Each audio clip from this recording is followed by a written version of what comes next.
JBN, we keep you informed. Jamaica Most Wanted Episode 5, Natty Morgan. Only a grieving mother can explain the depth and pain of the loss of not one but two sons at the hands of, at the time, the country's most notorious killer and his band of gunmen. But that is only part of this story, because after Natty Morgan, otherwise called Natty Kris, whose real name was Oneil Nathaniel Morgan, and his gang had finished their savagery at a wake in Seaview Gardens in the early morning of Sunday, February 25, 1987, the tally of those dead was 7. And it is hard to believe, but it is true, that the motive behind the murders stemmed from a reported fuss between two schoolboys who hitherto had been having spats at school, until one used a knife to cut the other in the face, and the bitterness festered in the heart of the one who was wounded. Years had passed. A football match was in progress at the park on Lime Tree Lane, Seaview Gardens, when a ball kicked by a laughing teenager went across the field and ended up hitting the bicycle of another teenager who was watching the game. He took offense. Heated words passed. The brother of the footballer intervened. The aggravated party left, using words, "I'm going for my gun and I'm going to shoot upon your corner." And came back he did, but this time with no less than the fearsome Natty Morgan and company in tow. What is more, innocent people attending the wake for victim number 1, 17-year-old Howard Dennis, otherwise called Richard, of lot 1623 Seaview Gardens, Phase 2, were taken by surprise when Morgan, known in police circles as a notorious gangster, and the members of his gang arrived and embarked on what can only be described as a reign of terror. In all, arising from the initial incident, a total of 8 people had their lives brutally snuffed out.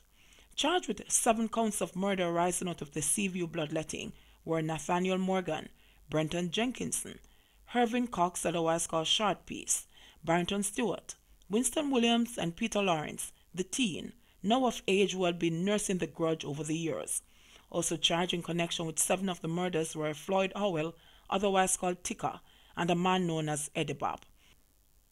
At a trial in the Home Circuit Court months later, the judge and jury were told how Peter Lawrence, charged separately for the murder of Howard Dennis, responded bluntly when asked about it. "The boy dissed me, and me shoot him in him face," was his retort. How the Seaview massacre went down, according to historical journals. On the early morning of February 25, 1990, a group of terrorists shot and killed 7 men at premises at 1623 Seaview Gardens. The victims were identified as follows: Christopher Gore, of lot 1623 Seaview Gardens; Paul Jackson, of Merrick Avenue, St. Andrew; Leaford Monteith, of lot 1619 Seaview Gardens; Errol Gibbs, of Pembroke Hall; Dewey Matthews, Stockley Merrick, and Kenzil Hughes, all of Seaview Gardens. Jackson, innocent bystander, was the younger brother of financial analyst John Jackson and Gibbs. What could have led to such a deadly assault on the victims? Investigations revealed that on February 22, 1990, Howard Dennis, otherwise called Richard, of lot 1623, was shot and killed by Peter Lawrence. On the night of February 24, 1990, family and friends of Howard Dennis were having a wake or watch night in his honor at his parents' home, lot 1623 Seaview Gardens.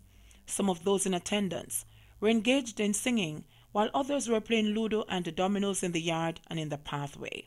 About 1:30 a.m. February 25, 1990, 5 men, led by the notorious Natty Morgan, all armed with M16 rifles and handguns, were seen approaching the yard.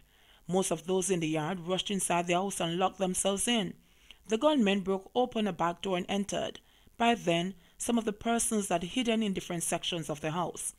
About 20 persons who crammed into the bathroom were able to push up the ceiling tiles through which they escaped. The gunmen ordered others to lie face down on the floor.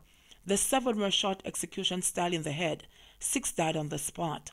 The 7th, Stockley Merrick, otherwise called Ballhead, died on his way to the Kingston Public Hospital. After the murderers left, Beverly Gordon, who was grieving the death of her son, Howard Dennis, was further distraught and full of grief at the death of another son, Christopher Gore, at the hands of the invading gang. The scene was horrifying. Bodies sprawled out on the floor, the victims lying everywhere in pools of blood. The family at lot 1623, as well as neighbors, were panic-stricken and had expressed fear for their lives as the murderers had issued threats to return and kill the rest of Beverly Gordon's family. The scene was visited by forensic experts and photographed. Several spent shells and bullets were found. The bodies were moved to the public mortuary for post-mortem examinations to be carried out. Post-mortem reports confirmed that 6 of the 7 victims died from gunshot wounds to the head, while Stokely Merrick's death was due to shock and hemorrhage caused by a gunshot wound to the thigh. The motive was revenge. Peter Lawrence had been previously wounded by Howard Dennis in the knife fight. Then followed a dispute after the football game in which Dennis's brother Christopher Gore was alleged to have used insulting remarks to Lawrence and his 2 associates. Lawrence then issued his deadly threat. Assistant Commissioner of Police ACP Isadore Dick Hibbert led a very experienced team of senior detectives to investigate and bring the murderers to justice. Some of the team members were Detective Sergeant Cornwall Biggerford, Detective Sergeant Pusey, and Detective Sergeant Hy Thompson. A command post was set up at the Hunts Bay Police Station. All suspects were taken to the command post to be interviewed. Following relentless and intensive investigation, these men were arrested and charged with murder of the 7 individuals at Seaview Gardens on February 25, 1990. Oneil Nathaniel Morgan, otherwise called Natty, 24 of Riverton City, Peter Lawrence, 19 of Seaview Gardens, Brenton Jenkinson, 19 of Seaview Gardens, Irving Cox, otherwise called Shortpiece, 24 of Riverton City, Barrington Stewart of Seaview Gardens, Winston Williams of Sandy Bay Clarendon, a juvenile, Floyd Howell, otherwise called Ticker, 25 years old of Seaview Gardens. Peter Lawrence was further charged with the murder of Howard Dennis on February 22, 1990. None of the accused showed any signs of remorse. They were cold and deadly.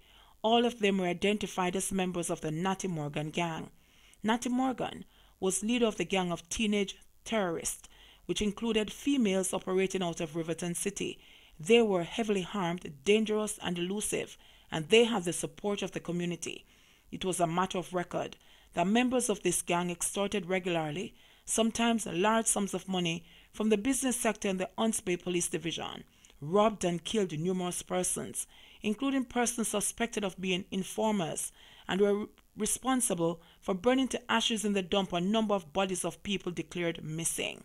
Natty Morgan and the other co-accused appeared in the Gun Court, South Camp Road, St. Andrew, on September 24, 1990, and were committed to stand trial in the Home Circuit Court in connection with the 7 murders at Seaview Gardens.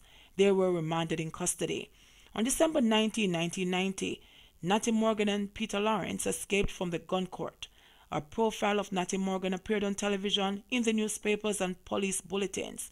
Natty Morgan quickly regrouped with other members of his gang and committed a number of robberies, shootings, and murders throughout Jamaica. Needless to say, the detectives were pushed to the limit, virtually living in the swamps and dumps of Riverton City, in their endeavor to recapture the fugitives, especially Natty Morgan. The end finally came. On August 19, 1991, Natty Morgan and Lawrence were shot and killed in a confrontation with members of the flying squad along Mandela Highway in the vicinity of the Caymanas intersection. Shortly thereafter, Eddie Bob was also shot and killed.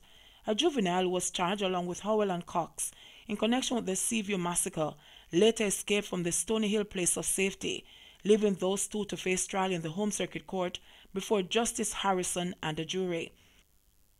The highest commendation is due to those members of the flying squad for their diligence, courage, and commitment in the pursuit of these most dangerous and notorious killers and enemies of the state. Howell and Cox were convicted on all 7 counts of capital murder, following an in-camera trial at which the prosecution's case was presented by Paula Llewellyn, the then Deputy Director of Public Prosecutions, assisted by Gino Morley, Crown Counsel. The death sentence was pronounced on each accused.